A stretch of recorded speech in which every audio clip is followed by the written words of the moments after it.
Halo, balik lagi sama gue, masih di channel gue juga. Oke, langsung aja. Jadi hari ini gue akan mereview sebuah helm lagi. Nih baru datang, enggak sih, udah berapa hari lah. Tapi baru sempat gue review hari ini. Helm apa? Helm Stutz. Ini helm kalau nggak salah nih, ini merek Stutz ini dari India. Gue penasaran karena gue lihat ini di e-commerce di Tokped ya. Gue beli aja karena gue penasaran. Sebelum gue lanjutin videonya seperti biasa disclaimer dulu. Helm di video ini tidak disponsori atau bekerja sama dengan pihak manapun. Jadi helm ini gue beli dengan uang gue pribadi. Nah, buat kalian yang belum subscribe, bisa kali di-subscribe dulu. Oke, jadi ini helm yang gue lihat secara tidak sengaja di Tokopedia. Lalu akhirnya gue memutuskan untuk beli karena kayaknya belum pernah gue review. Ini adalah Stutz Helios SV. Colornya black, size-nya itu L, 59 cm, 590 mm. Ini yang warnanya black yellow. Jadi langsung aja kita buka supaya kita bisa lihat helmnya kayak gimana. Oke, jadi ini dia helmnya, udah gue buka. Ini dapat tas helm warna hitam dengan tulisan Stutz. Warna merah ada head protection technology. Ini dia helmnya, kalian lihat dulu nih sisi depannya, sebelah kirinya, sebelah kanannya, belakang, atasnya. Oke, jadi Stutz ya. Seperti biasa, gue udah pernah nge-review helm Stutz kayaknya udah agak lama dan itu yang lebih murah ya, itu kualitasnya agak kurang sih. Nah ini gue lihat sekilas kalau dari fotonya waktu gue beli, menarik. Bentuknya lebih modern, lebih kekinian. Kalau kita lihat nih sekarang ada di depan kita nih ya.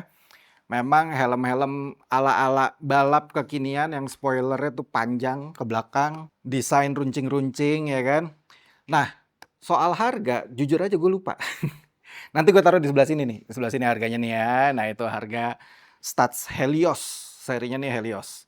Nah ini udah ada di visor, kalau kita lihat sekilas nih udah ada dudukan buat pin lock. Tapi kita nggak dapat pin locknya ya, jadi kalian harus beli pin lock sendiri. Itu pakainya ukuran 100, anti-fog 100. Nggak ada yang salah, nggak ada cat-cat yang jelek. Secara finishing udah bagus, udah rapih helmnya. Ini black and yellow banget dengan sedikit aksen warna abu-abu ya. Lalu di bagian atas mereknya ini ada di atas, depan, belakang, sama kiri kanan. Kecil-kecil kiri kanannya. Brandingnya ada di mana-mana, segala sisi pokoknya branding. Berikutnya kita lihat soal ventilasinya. Untuk ventilasi ini kalian dapat ventilasi yang lumayan standar ya. Tidak ada yang aneh-aneh. Jadi ventilasi ada di bagian atas, kiri kanan. Untuk intake, lalu di depan, di bagian mulut ini juga ada. Ke atas tutup, ke bawah buka. Untuk intake ini nggak ada masalah. Seretnya pas nih menurut gua. Jadi nggak longgar, tapi nggak yang keras banget. Masih oke. Untuk exhaustnya sendiri, ini kita lihat gua kesulitan menemukan lubang exhaustnya di mana. Ini bahkan di dalam spoilernya ya, ini nggak kelihatan ada lubang di sini. Nanti kita pretelin aja dari dalam, dari innernya, supaya kita bisa lihat bolongnya di mana. Tapi kalau dilihat dari batoknya sekilas gini, ini nggak ada lubang exhaust yang biasanya ada di dalam spoiler ini nih. Tapi kan nggak mungkin ya, masa ya harus gue copot. Ini spoilernya asik sih, jadi kalian nggak model pakai double tape, biasanya kan pakai selotip gitu. Nah ini dia pakai baut yang pakai kunci bintang gitu tuh. Jadi kalian bisa buka nih, 1, 2, 3 kunciannya, pakai baut gitu, supaya spoilernya bisa dilepas. Stutz Helios ini udah punya sertifikasi keamanan, sudah pasti SNI yang di emboss di sini. Lalu ada DOT. Ada DOT nih di belakang. Untuk beratnya sendiri, wah gue nggak bisa bilang ini ringan, tapi nggak yang paling berat juga. Agak sedikit lebih berat sih untuk sebuah helm yang menurut gue harusnya bisa lebih ringan ya, karena ini single visor. Tapi kurang lebih itu dia dari sisi luarnya menurut gue cukup oke, cukup bentuknya cukup modern, pasti cukup menarik untuk kalian-kalian yang suka ala-ala balap ya, style-style racing nih masih oke nih. Nah, kalau dari visornya kita lihat nih, tadi gue udah bilang ya, ini udah ada dudukan buat pin lock. Lalu visornya ini udah flat, flat visor. Dia clear, bukan yang smoke atau dark ya. Lalu ini kalian buka dari tengah. Jadi bukaannya itu dari sisi tengah ya. Biasanya kan ada beberapa helm kebanyakan dari sisi kiri. Ini di tengah nih, cantelan tangan kalian buat kalian ngangkatnya ya. Lalu ini udah ada visor lock. Oke, jadi kalian dapat bonus juga ternyata. Ada gantungan kuncinya nih. Jadi ada manual booknya, gantungan kunci. Tapi ya udahlah, buat Randy, buat kameramen baru gua. Sistem pengunciannya seperti yang kalian bisa lihat nih ya. Ini pakai mikrometrik selerekan. Tapi mikrometriknya itu bagian ini tuh masih plastik. Tapi di sininya dia udah metal ya, udah besi ya. Dan ini lumayan pakem nih. Dipegang tuh kokoh. Nggak berasa murah nih. Sebelum gue pretelin bagian dalamnya, gimana kalau kita cobain dulu? Oke, ini sisi depannya, sisi sebelah kanan, sisi kirinya, balik lagi ke depan. Kurang lebih kayak gini nih. Untuk pemakai kacamata aman. Ini bisa kalian pakai kacamata, kalian bisa pakai dengan gampang gitu ya dan langsung duduk di kuping kalian. Karena memang di sini tuh udah ada logo kacamata nih, berarti harusnya udah cocok buat para pemakai kacamata kayak gue nih. Dari sekilas pemakaian tadi, sebentar gue cobain ya. Yang berasa banget adalah busanya ini lumayan berasa tebel nih. Berasa tebel tapi dia empuk. Jadi pas masuk tuh bukannya sempit yang neken gitu. Lebih kayak ngepas, terus busanya tuh ngalah gitu ya, nggak yang ngelawan gitu. Lalu di sini kalian udah dapet chin curtain juga. Dan ini untuk pemilihan bahannya, kalau kalian bisa lihat nih bagian inner, busa-busa innernya ya. Ini lumayan oke. Ini kain yang bisa dibilang cukup halus. Ini kain yang menurut gue cukup sesuai sama harganya, karena kain-kain ini udah halus ya, lalu ada aksen-aksen warna merahnya juga, lalu dengan sedikit warna abu-abu nih di bagian bawah sini nih, di bagian neck roll. Aksennya tuh selalu abu-abu ya, walaupun desain batoknya hitam, kuning, tapi ada abu-abunya. Bagian innernya juga ada sedikit-sedikit warna abu-abu. Oke, sekarang kita lihat sisi dalamnya. Kita copot-copotin dulu cheek pad, chin curtain, neck roll. Kita lihat sisi dalamnya kayak gimana. Jadi ini udah gue copot semua. Cheek padnya dia pakai sistem penguncian yang cukup tradisional, cukup umum ya, pakai kancing tiga cetekan gini.